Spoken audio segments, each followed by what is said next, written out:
It's 3 a.m. The house is quiet, the world is asleep, but your mind is wide awake. You're replaying conversations, thinking about decisions, worrying about tomorrow, or carrying responsibilities that seem impossible to switch off. If this sounds familiar, it doesn't necessarily mean that there's something wrong with you. It may be a sign that you've been carrying a lot more pressure than you've fully processed. And that can feel really, really heavy. Hi, I'm Cheryl and I'm the creator of the Heart to Heal method. I help people experiencing anxiety, overwhelm and burnout and emotional pressure, including professional leaders, business owners and individuals who appear to be coping well on the outside while carrying a great deal internally. And this isn't something I only understand in a professional capacity. There was a period in my own life where I was carrying responsibility in every single direction. I was supporting family members, I was running a business, I was working long hours, I was managing a serious health condition and trying to be everything to everybody. From the outside, I looked like I was coping, but inside, I was absolutely exhausted. And like many people I work with today, the only time my mind seemed to have space to process any of it was in the middle of the night. One of the most common things I hear from clients is, I'm fine during the day, but when I wake up at 3 a.m, my mind will not stop. I had one of them nights last night actually. So in this video, I'll explain why those early morning thoughts feel so intense, what happens in your mind and your nervous system, and how you can begin to work with them more effectively. During the day, your attention is occupied. You're doing things like solving problems, managing responsibilities, you're supporting other people, you're having conversations, you're making decisions, you're doing things like responding to demands for that particular day, morning, afternoon, whatever it might be. So your mind is focused on doing.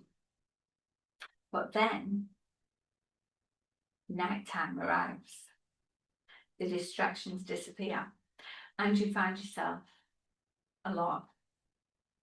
The noise starts to quiet down, and suddenly your brain has space to process every single thing that it's been carrying, not only for that day, but maybe weeks ago, months ago, years ago even. The challenge is that a tired brain doesn't always process information clearly. At 3 a.m, small concerns can feel really, really big.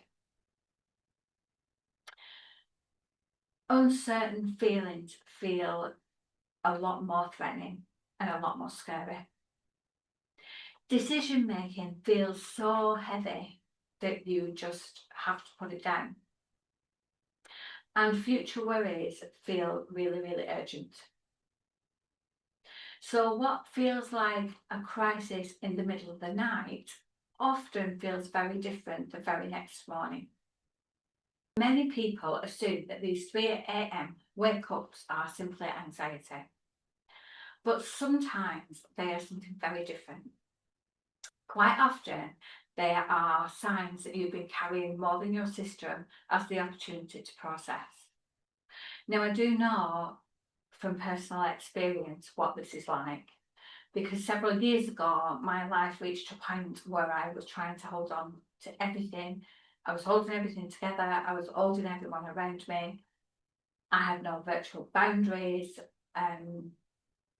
People relied on me consistently.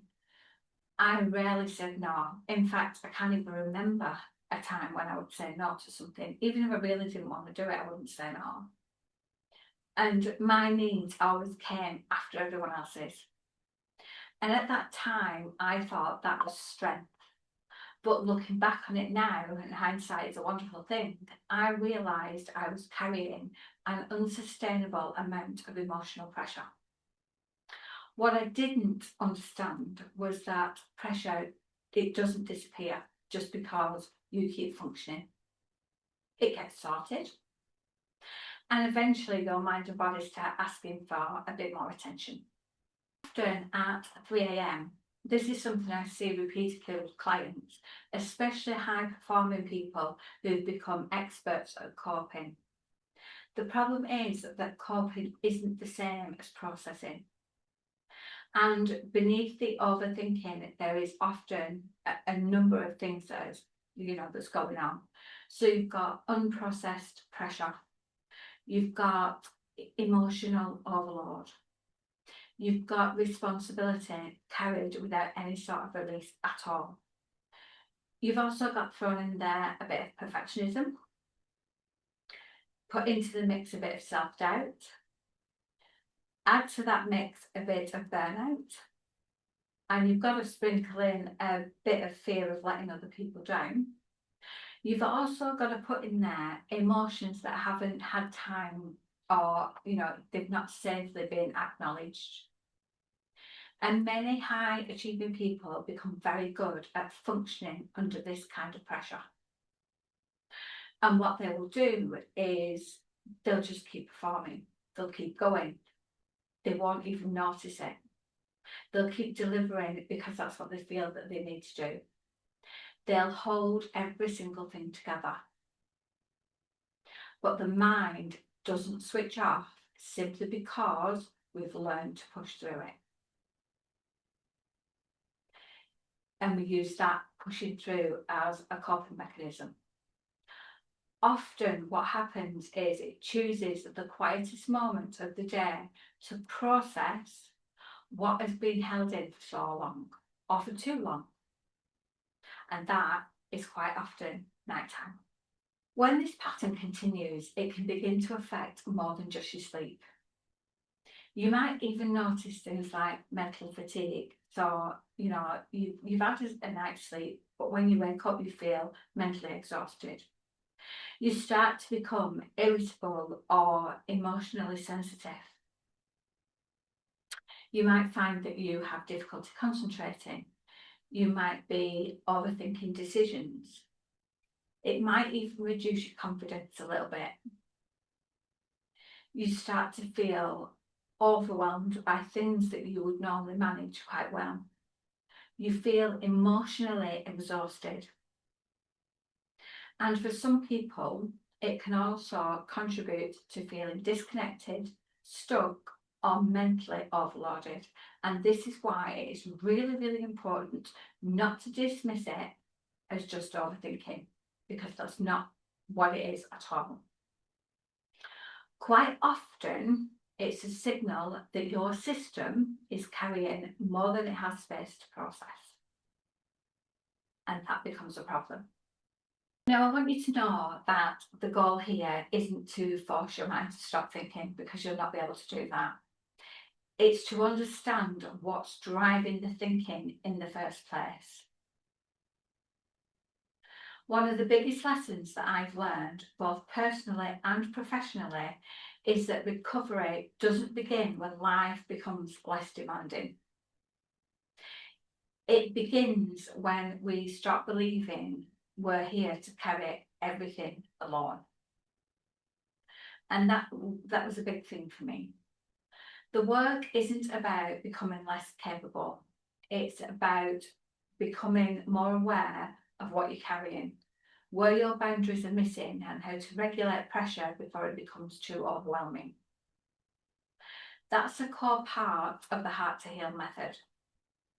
Helping people to understand the deeper patterns that are driving the anxiety, your stress, your burnout, and your emotional overload, so they can perform well without sacrificing themselves in that process.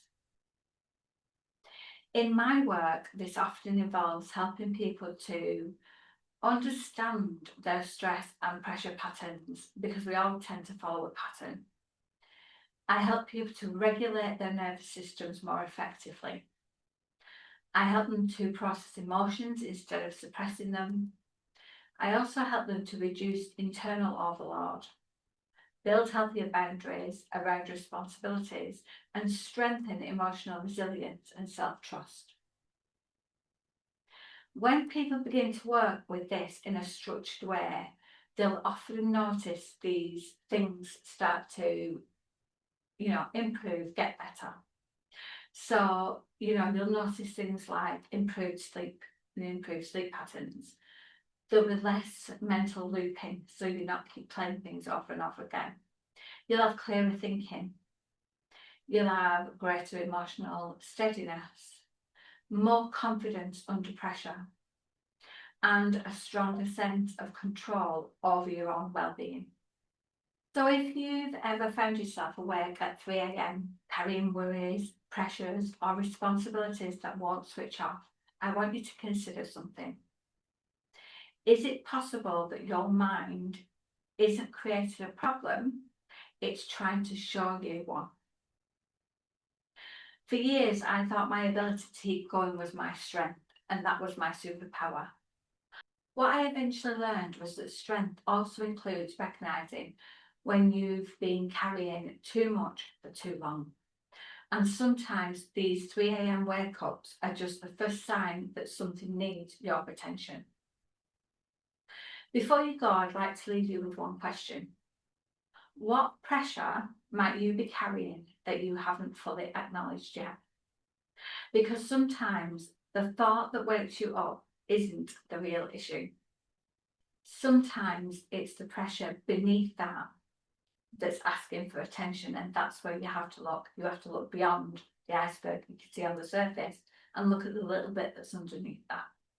If this video resonates with you, then subscribe and follow along for more content on emotional well-being, anxiety, resilience, burnout recovery, leadership under pressure, and sustainable high performance. You can also find my weekly LinkedIn newsletter, Permission to Pause, and my monthly newsletter, Inner Compass, where I share deeper reflections and practical insights. And if you'd like to explore working with me through the Heart to Heal method, you'll find all the details in the description below. Take care, and I shall see you in the next video. Bye for now.